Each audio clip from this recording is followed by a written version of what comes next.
Hello everyone, it's great to see you. And before we get started, I'd like to say that if you like the video, please like the video. It means a lot to me. And subscribe, would love to have you in this little community. So today we're going to talk about S.T.A.L.K.E.R Sky, which is a sequel to 2007's S.T.A.L.K.E.R Shadow of Chernobyl. I recently played through this game because I excitedly went on the PlayStation Store and just all of a sudden saw this random drop that I had no idea was coming for the S.T.A.L.K.E.R trilogy. And I would recommend checking out my review for S.T.A.L.K.E.R Shadow of Chernobyl. I kind of dive into a little bit about that story and such, but anyways, I was really excited to purchase these games, play them, and check them out. And so here we are. I've beaten S.T.A.L.K.E.R Clear Sky and now want to kind of talk through my thoughts on the game and share my opinion.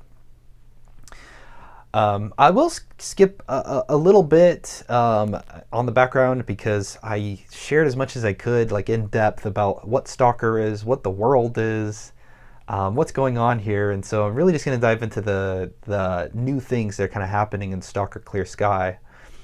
A couple interesting development points. I thought it was surprising that it took years and years for Shadow of Chernobyl to come out, with many delays. Almost in like what people might describe as a development hell. And then Clear Sky drops a year later after the first one comes out, and has a lot of very interesting updates to its gameplay style and its world. And so I guess before we dive into that, I'll share a little bit about the story with you. You play as a mercenary named S.T.A.L.K.E.R, and he's on a mission escorting scientists through the zone. When this giant flash and radiation begins to happen, and basically everybody dies. And S.T.A.L.K.E.R is saved by a group called Clear Sky. And what you learn kind of working with Clear Sky a little bit early in the game is that there are these things that are radiating from the center of the zone, which have been called emissions. And the emissions are a sort of kind of like what I was reading online described as an immune response to something that the zone, in the center of the zone, perceives as a threat. And that threat is believed to be a group of stalkers who are attempting to make it to the center of the zone and, discover what's at the center, essentially. And so, kind of tasked with Clear Sky behind your back, S.T.A.L.K.E.R kind of makes this journey to find the stalkers where they went and attempt to stop them. And there's one key figure at the front of this group named S.T.A.L.K.E.R, and so you mostly chase S.T.A.L.K.E.R throughout the journey of this game, trying to tempt him from getting to the center of the zone. So I'll share a couple things about the story. Overall, from a story perspective, I think once in the first game I mentioned that it takes a really long time for the player to become, I would say, super engaged in the world from a story lens, because the story is going to be delivered to you through a series of text dialogues and PDA objectives kind of telling you, go here, do this, look for this person. But not as much interactivity in the world of storytelling happening as you're playing the game. Well, they do a lot more of that here in S.T.A.L.K.E.R Clear Sky. I think that the story is often delivered in similar fashions. However, I think the game steps it up a little bit in its presentation. Just sharing with you an example of, like, you're tasked to go stop S.T.A.L.K.E.R from entering a tunnel that's going to lead closer to the center of the zone. And as you approach the tunnel, you are actually chasing S.T.A.L.K.E.R, and you get into a firefight with some guys outside the tunnel, and the tunnel blows up. And these kind of little moments where it's a bit more scripted and it's built a bit more into the environment as you're playing it, I think really engages the player, and at least engaged me. And so I did really enjoy the upped presentation and the storytelling. I did find the story as well to be pretty engaging, because the story is quite related to some of the events that occur in the first game. And so this is a sequel in its truest nature, and so I did really kind of appreciate that as well. Story beat wise, the pace is pretty good, the length of the game is pretty good. I think I probably played 15 hours maybe of Clear Sky. And I will admit that the ending of the game is pretty bad. Actually, the whole ending section of the game, especially if you're playing it on the hardest difficulty, is a chore in a lot of ways.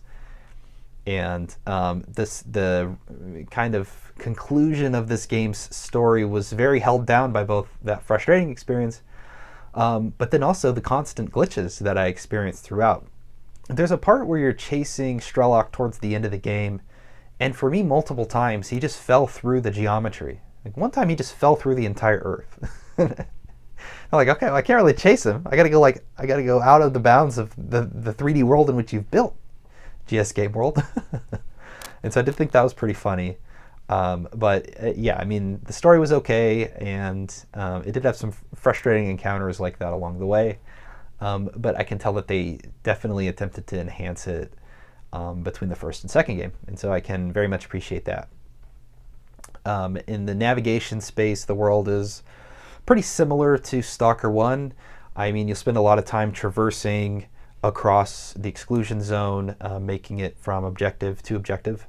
One of the things that was really nice is you can talk to particular members of a faction or stalkers as they're just kind of walking around the world, and you can pay them to take you somewhere. So you can fast travel and get around the world a lot quicker, which was appreciated in my experience because it made it easier to really interact with the world in an effective way where you can get where you're going without too much downtime of just walking back and forth, which is something that I felt I experienced a lot in the first game. And maybe in the first game they did have this fast travel mechanic and I might have just missed it, so apologies if that's the case. I thought, in the first game I shared the sound, the music there wasn't very much there if I can remember correctly, but the title card song playing every time I died, loaded, saved, really stuck with me and is something that I continue to engage with in my brain as I'm talking about. I can literally hear it playing. And graphically, GS Game World in the span of just a year was able to do some new things with the X-Ray engine and build in things like volumetric lighting and kind of simulate a more real-world environment visually in terms of what you see. And I was actually quite impressed with what the volumetric lighting did, not only from a lighting aspect, but from the lack thereof. Because Clear Sky is a very dark game when you're playing it in the world cycle of day and night, and it's night, and it's very night. You need a flashlight to get around, or night vision, which I was fortunate enough to get early on in the game to traverse the area. But I really did appreciate that aspect. I like when games have a night mode that feels like night, where it's dark, it's pitch black, it changes the way in which you navigate the environment and, say, fight enemies and things like that. I find a lot of modern games to often take the night mode and turn it to day mode, but it's like kind of blue. And they do that for player convenience of creating an environment in which you can play the game exactly the same way you've been playing it when it's daytime in the game, and so it doesn't really impede the player experience. But I would say on the offside that it's not really about impeding player experience, but the dynamic of the lighting changes the way in which we interact with the environment and interact with other characters and enemies and so on and so forth, that I did quite appreciate. And so, graphically the game actually looks nicer too overall. I'd say that it definitely takes a step up from the first title, and it feels more like next gen with just the way in which the FOV looks when the character is holding a weapon, to the way that it kind of moves and shakes around as you're traversing an area. I was just kind of impressed with a lot of the little things that they were able to enhance in such a short period of time. And yes, so I did enjoy some of the enhancements overall graphically in the game. And so I'll just share some of the little gameplay things. So just to summarize again, the gameplay, it's a first-person survival horror game. S.T.A.L.K.E.R Clear Sky takes more of a step into less survival horror and more FPS action adventure overall. And so you'll traverse the world, you'll fight and shoot enemies, and you'll pick up loot, and you'll explore around, and you'll find these artifacts, which are, nuclear leftovers that have mutated parts of the world, and you can take with you, and it'll help buff stats and stuff like that. And you'll complete objectives as you're on your adventure to stop Strelok and his group of stalkers. One of the things that I really did appreciate is the game is much more stable. I could not count on my hand or my two hands or however many hands the number of times and glitches and crashes that I had in the first Stalker Shadow of the Chernobyl or Chernobyl on consoles for some reason. And I'll preface too that I'm not very aware of whether that has to do specifically with the console port or if that's just like something experienced across all platforms. But I was happy to see that the game was much more stable and ran more stable, and so I was appreciative of that. Another thing I wanted to share was that I thought it was interesting from the A-Life artificial intelligence system that GS Game World uses. There's an environment in which you can I thought this was kind of interesting. You could open your PDA, which has a map of everything in the world, but not only does it show everything in the world, but it shows where basically all that everyone is. So that could be enemies, it could be, you know, faction friendlies. You'll see them all just peppered throughout in green and red, depending on how they're affiliated to you. And so I did find it quite interesting that you could see in real time the world shifting, because there's this new faction system that they've built into the game where there's kind of 4 big warring factions. You have Clear Sky, you have bandits, you have the military, and then you have some like smaller groups, Order and Duty, who are they're kind of exclusion zone based paramilitary units. I guess maybe were stalkers at one point, like came together, geared up. I don't know. But yeah, you can see them on the world, and they'll have their own objectives they'll define, such as we're gonna take this new settlement, or we're gonna defend this place, or so on and so forth. And so I thought that was really interesting. It carried this theme still of just really feeling like a person in this dynamic and truly just changing world all the time. And so I did really appreciate that aspect of it. One of the things that it does change is the way in which the player interacts with the world from a kind of mystery perspective. And that's like, you never know what's around the corner. We always do in Stalker Clear Sky, because it's on your map. You know exactly where the enemies are. You know exactly where you're going to be safe. And so I did kind of think that this took away from the feeling of fear in traversing the world in the first Stalker game, because you know, it was all kind of laid out for you right from the start. And so there was an aspect in the gameplay that changed that in some ways I thought was pretty interesting, and in others I didn't. And of course, because the game takes this focus into more of a faction warfare perspective, there's less in the way of you know, overall survival horror to experience. I think you spend a lot less time kind of traversing abandoned spooky places here by yourself than you did in other titles. And so, you know, that was kind of a consideration here that I thought about quite a bit. I had a frustrating gameplay experience where for some reason every character has giant hitboxes. I remember once there was an emission coming, and when an emission goes off, it gives you a specified location that you have to go to. It's usually like the closest location with cover, and you have to hunker down and wait for the emission to pass before you proceed on. And outside that building, well, right inside that building, excuse me, was a character standing there, and the hitboxes are so big that I opened the door and I couldn't get around them. I was running to the left and I was running to the right, and I was trying to jump over their head, and I couldn't find a way to go through them. And oftentimes the characters, if you're in their way, will just walk straight through you and push you out of the way. And that ended up requiring me to reload my game and go back to an old save so that I could, you know, find a means to be closer to an item or an area when the mission goes off where NPCs are not going to stop me.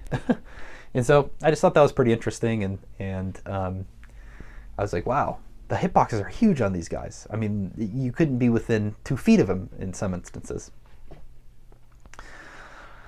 I had another thing come up that I think in the sound space would be worth mentioning, kind of overlapping. You know, when there's a change in the gameplay world to how you interact with artifacts. And so in the first Stalker game, you would just be walking around the world and you would just see artifacts just kind of laying everywhere. I mean, I picked up so many artifacts in the first game, it was insane that when I came to the second, I could barely find them.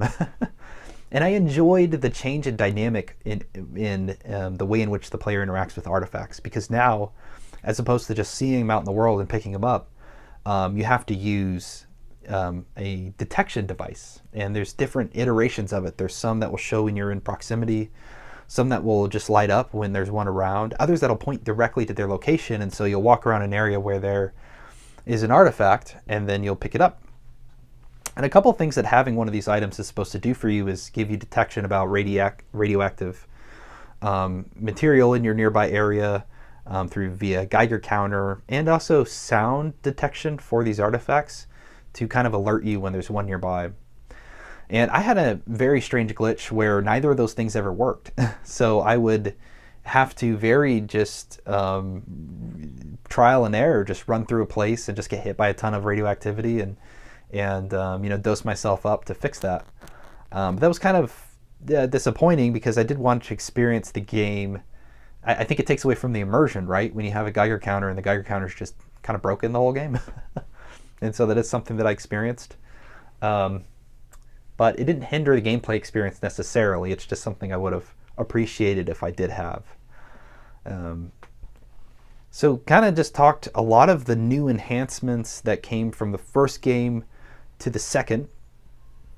I talked a little bit about the ending. I think otherwise you have kind of a holistically similar gameplay experience outside of the things that I mentioned. And so I think those are a lot of the thoughts that I wanted to share. Just running back through it, I thought the gameplay was pretty fun. I liked a lot of the enhancements. It's a very different game from the first Stalker, but in a good way. I still appreciated it. The story was a lot more engaging, I think, especially with a little bit of background knowledge from the first game. I came in here interested in learning about what exactly was going on, especially since it ties in directly to the first game. And then I did enjoy kind of seeing the factions kind of play out, the sound. Again, the title card song is just stuck in my head. And there were some very cool enhancements to the graphics, especially enjoying the new nighttime dynamics that they created in the game. So S.T.A.L.K.E.R Sky was pretty good. I had a sour taste at the end of my mouth, just kind of playing through the final couple hours as you make your way to stop S.T.A.L.K.E.R on his journey. But otherwise, I thought everything else was pretty solid about the game. I would say that I probably enjoy the first game a little more than S.T.A.L.K.E.R Sky, though the game was engaging and fun. If I was to revisit one, it would for sure be the first. Okay, those are a lot of the big things I wanted to share about S.T.A.L.K.E.R Sky. Curious if you've played the game, if you've enjoyed it. If you haven't, I would recommend to go out and purchase this trilogy. I thought it was a pretty great deal, and I was personally excited to check it out as somebody who'd been waiting a long time to experience these games and has been pretty hyped about S.T.A.L.K.E.R 2. All right, y'all. Appreciate you tuning in. If you liked the video, again, please like and subscribe. Would love to have you stick around for the next one. All right, until then, take care. See ya.